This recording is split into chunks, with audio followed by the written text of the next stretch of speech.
Hello, it's Jetta here, and this is a short tutorial on how to do carb counting. When it comes to managing your diabetes, carbohydrates are the main food to focus on, as these have the biggest influence on blood sugar.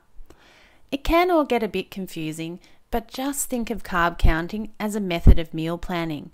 It's a great way to keep your blood sugar even throughout the day and lower blood sugar or A1C if it's currently too high. Now, we're not going to cover how many carbs to eat in this tutorial, so please see a link below this video for some info on how many carbs to eat. We're just going to cover how to count them. There are two ways to count them. There are grams of carbs or carb choices. They are essentially the same thing, but counting grams of carbs is more accurate than carb choices. But first, let's look at carb choices. Carb choices is about the amount of carbohydrates. So one carb choice equals 15 grams of carbohydrates.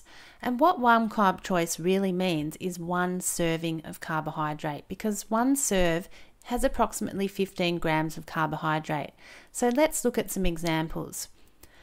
One serve or one carb choice is one slice of bread, half a cup of rice, one small piece of fruit, half a cup of beans or lentils, half a cup of corn, half a cup of mashed potato or sweet potato, a half to 3/4 of a cup of cereal, and half a cup of cooked cereal.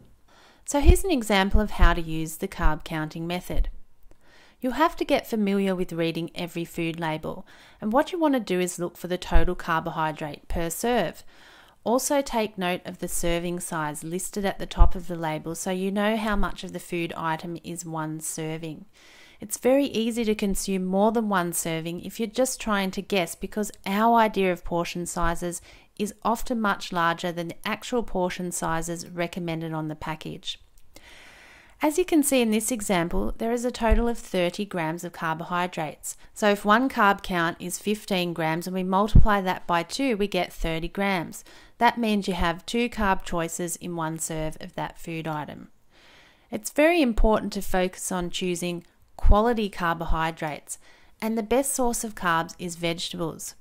Choose lots of vegetables because vegetables are also a source of carbohydrate, especially non-starchy vegetables such as broccoli, asparagus, cabbage, cauliflower, tomato, lettuce, cucumber and zucchini, and many others, because these only contain a very small amount of carbs and generally don't increase blood sugar.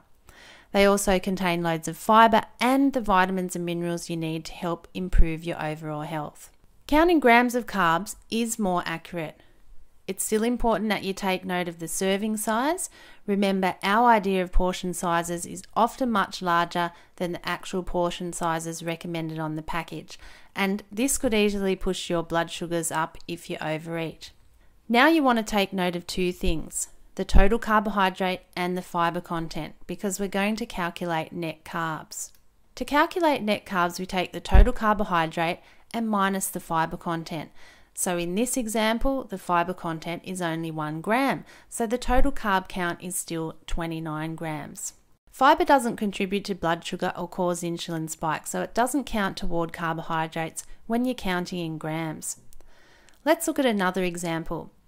In this example, we have 13 grams of total carbohydrate and 3 grams of fiber. So if we minus the fiber from the total carbs, we get left with 10 grams of net carbs. So how you use this is you add up your net carbs for the day to get your daily carb amount or your per meal carb amount. And this helps you to do some meal planning in order to manage your blood sugar better. I want to emphasize again the importance of choosing lots of vegetables, because these are the best sources of carbohydrates and they contain a low amount of net carbs. This means you can fill up on them, you get valuable nutrients, and you'll be improving your health at the same time. As you can see by this list, there's a low amount of net carbs in vegetables. So when you choose mostly vegetables, you will still get adequate carbs in your diet, but you won't have to think so much about carb counting all the time. I hope this short tutorial shows you just how easy it is to count carbs. Please see some links to more resources below this video and come along to our website where we can help you manage your type 2 diabetes so you can be healthier and happier.